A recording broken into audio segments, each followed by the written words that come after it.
जय श्री राम। हम सभी पर श्री हनुमान जी की कृपा और बाबा श्री नीम करोली महाराज का आशीर्वाद सदैव बना रहे। श्री नीम करोली महाराज के एक अनन्य भक्त हैं श्री दादा मुखर्जी। दादा मुखर्जी जी ने बताया कि बाबा महाराज की एक मुंह बोली माँ भी हुआ करती थी और एक मौसी भी, और वे दोनों बहुत ही धार्मिक महिला थी और वो अपने परिवार का मुखिया बाबा महाराज को ही मानती थी। वो कहती थी कि ये घर, ये परिवार, ये सब बाबा महाराज का है और हम सब उनके बच्चे हैं। और कई बार ऐसा भी होता था कि वो बाबा महाराज को अपना बच्चा मानती थी, अपने बच्चे की तरीके ट्रीट करती थी। और कई बार वो बाबा महाराज को बहुत स्पेशल कुछ बना के खिलाती थी जो बाबा महाराज का मन होता था, क्योंकि बाबा महाराज को अपने बच्चे के जैसा प्यार करती थी, लाड करती थी, दुलार करती थी। परिवार में कोई भी बात हो या कोई भी निर्णय लेना हो, बगैर बाबा महाराज के कुछ भी संभव नहीं होता था। और जैसे ही बाबा महाराज उनके घर में प्रवेश करते थे तो उनके महत्वपूर्ण कामों में से एक काम होता था बाबा महाराज के लिए स्वादिष्ट भोजन तैयार करना। और बाबा महाराज के साथ जितने भी लोग रहते थे सभी को भरपेट भोजन कराना। उनको, बाबा महाराज की जो माँ थी, उनको ये करने में बहुत आनंद आता था।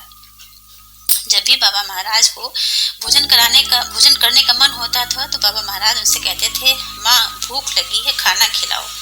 बाबा महाराज जब भोजन ग्रहण करते थे तो कहते थे कि माँ और मौसी देवता हैं और ये घर नहीं मंदिर है, इसलिए मुझे यहाँ भोजन मिलता है और मैं यहाँ भोजन ग्रहण करता हूँ। जिनको बाबा महाराज अपने माँ मानते थे, पहले वो रूढ़िवादी ब्राह्मण परिवार से थे, जहाँ जात पात का काफी असर था। कोई उनकी रसोई में प्रवेश करे ऐसा तो सोचना भी उनके लिए नामुमकिन था। परंतु बाबा महाराज के प्रभाव से उनका दृष्टिकोण ऐसा बदला कि गैर जाति के लोग भी उनके घर आने जाने लगे और उनकी रसोई तक पहुंचने लगे थे। वे सभी को अपने बच्चों के तरीके देखने लगी थी, लेकिन इसके लिए महाराज जी ने अपनी माँ से बस इतना कहा था कि माँ, रूढ़िवादिता को त्याग दो और सभी को भोजन कराओ। माँ और मौसी बिना किसी औपचारिकता से नीम करोली बाबा से बातें करती थी और बाबा भी इसका बहुत आनंद लेते थे। यदि बाबा महाराज कहीं जाते तो माँ उनसे पूछती थी कि कहाँ जा रहे हो, कब आओगे। एक दिन बाबा महाराज आए और 2 दिन तक रुके। 2 दिन बाद जाने लगे तो माँ ने कुछ दिन रुकने के लिए कहा और कहा कि तुम्हारे पास कोई काम धाम तो है नहीं, कुछ दिन और रुको। तो बाबा महाराज ने कहा कि मैं जल्दी ही आऊंगा। इस पर माँ बहुत नाराज हो गई और कहने लगी, बहाने बनाते हो, जल्दी आऊंगा कहते हो, आते नहीं हो। लेकिन बाबा महाराज को कोई जरूरी काम था। बाबा महाराज ने अपनी माँ को समझा बुझाकर बोले कि मैं जल्दी ही आऊंगा माँ। इतना कहकर वो चले गए। 3 महीने बीत गए, बाबा महाराज वापस नहीं आए।